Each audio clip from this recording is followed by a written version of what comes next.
Hace nada estuve en China y, os lo digo en serio, los 3 primeros días me sentí como un fantasma.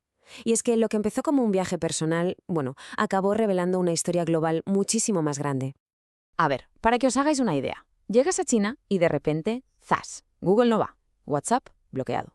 YouTube, olvídate. Mi móvil de repente era una linterna. Eso sí, una linterna carísima. Pero lo más loco es que miras a tu alrededor y la vida sigue, tan normal. La gente tiene sus propias apps para todo y, sinceramente, muchas de ellas funcionan incluso mejor. Claro, esto te hace plantearte una pregunta mucho, mucho más grande. Porque si te fijas en las noticias, ves que hay como un patrón, ¿no? Que si prohibiciones a Huawei, que si aranceles a sus coches eléctricos, que si restricciones a los chips, la movida con TikTok. Y entonces la pregunta es inevitable. ¿Por qué parece que el mundo entero está intentando de alguna manera frenar a China? Y todo, absolutamente todo, empieza aquí, con el gran cortafuegos de China. A ver, pensemos en la gran muralla de toda la vida, la de piedra. Se construyó para controlar ejércitos, ¿verdad? Pues esta nueva muralla, la digital, hace exactamente lo mismo, pero con datos. Y ojo, desde su punto de vista, esto no es solo censura, para ellos es una cuestión de soberanía cibernética. Su lógica es bastante simple. Si Internet es una extensión de nuestro país, pues nosotros ponemos las reglas. Es su manera de asegurar la unidad nacional y la estabilidad social.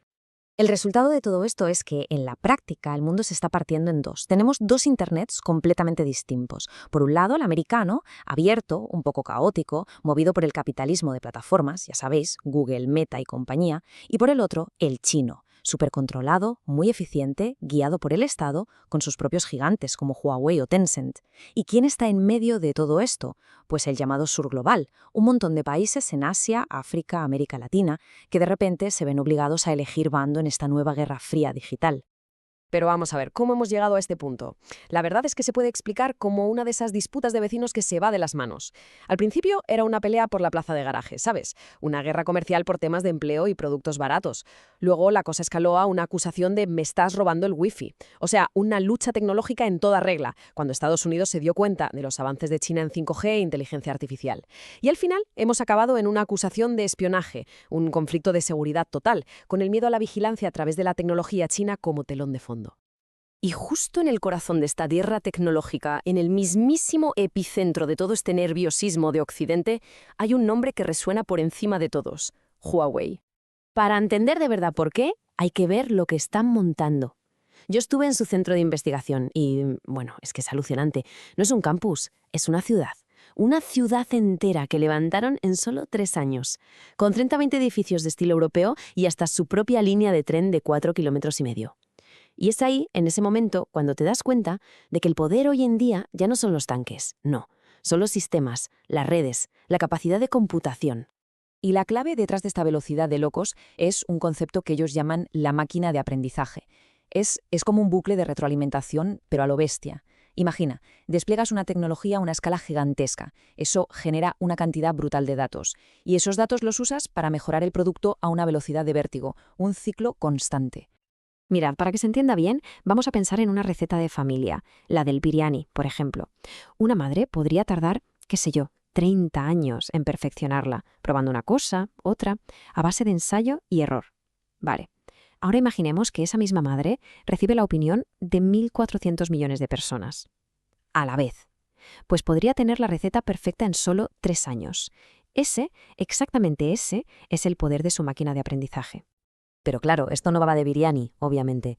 Va de los dos grandes campos de batalla donde esta máquina de aprendizaje se está usando ya, con unas consecuencias que literalmente van a cambiar el mundo: los coches eléctricos y la inteligencia artificial. Empecemos por los coches eléctricos. Si hace poco más de una década, por ahí por 2010, alguien hubiese preguntado quién iba a dominar este mercado, todo el mundo habría dicho Estados Unidos, Tesla, ¿no? Bueno, pues avancemos hasta hoy. La realidad es esta: China fabrica el 60% de los coches eléctricos del mundo. O sea, vas a un parking y de cada 10 coches eléctricos que ves, 6 son made in China. ¿Y cómo lo han hecho tan rematadamente rápido? Pues con una estrategia que se llama leapfrogging, que viene a ser como dar un salto de rana. A ver si me explico. Occidente sigue un camino muy lineal con los pagos. Del efectivo a los cheques, luego las tarjetas magnéticas, las de chip y al final los pagos con el móvil. China se saltó casi todos esos pasos. Pasaron del efectivo, ¡pum!, directamente a los pagos digitales. Y con los coches hicieron exactamente lo mismo.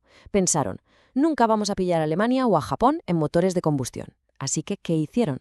Se saltaron esa pantalla y fueron directamente a lo eléctrico, un terreno donde todo el mundo empezaba de cero.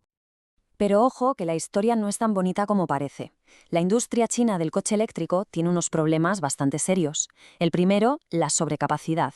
Sus fábricas tienen capacidad para construir 50 millones de coches al año, pero es que la demanda mundial es de la mitad, más o menos.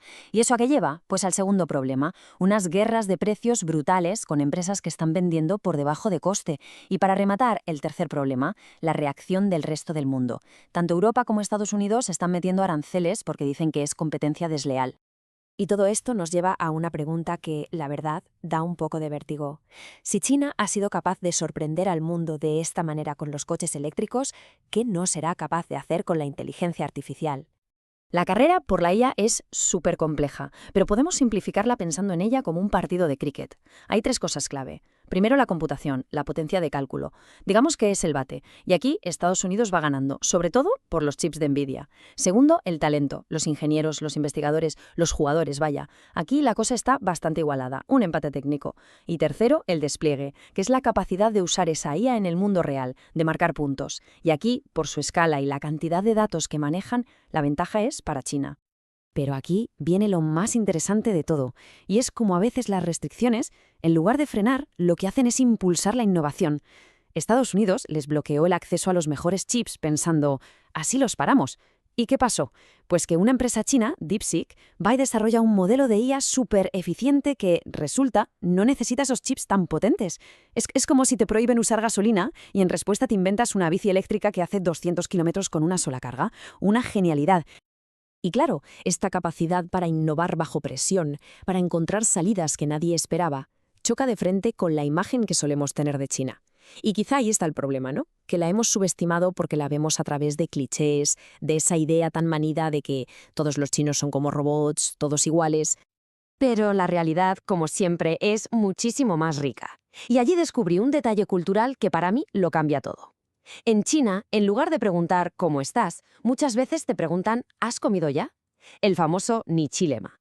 Y no es que les interese si has comido o no. Es su forma de preguntar ¿estás bien? ¿Alguien está cuidando de ti? Es un enfoque total en el bienestar de la otra persona, en el grupo. Y esa mentalidad, creo yo, puede ser la clave para entender su estrategia a largo plazo. Y es ahí cuando conectas los puntos y entiendes algo fundamental. Occidente tiende a medir su relación con China en términos de competencia, de quién gana y quién pierde, pero a lo mejor no estamos entendiendo el lenguaje de fondo de su modelo, un sistema que, igual que esa pregunta, ¿has comido ya?, lo que prioriza es la estabilidad y el cuidado del colectivo. A veces sí, a costo de la libertad individual que aquí tanto valoramos. Y no se trata de que sea mejor o peor, es que es diferente. La sensación que me traje de China es que allí el sueño es colectivo. Es un impulso de todo un país para liderar el futuro tecnológico. Y ya han demostrado que pueden construir ciudades de la nada y dominar industrias enteras con esa visión compartida. Y esto nos deja con la pregunta final, la que de verdad define este nuevo mundo partido en dos. La pregunta ya no es solo ¿cuál es nuestro sueño? La verdadera pregunta es si nuestro sueño, que a menudo es tan individual, puede competir con el sueño colectivo de 1.400 millones de personas.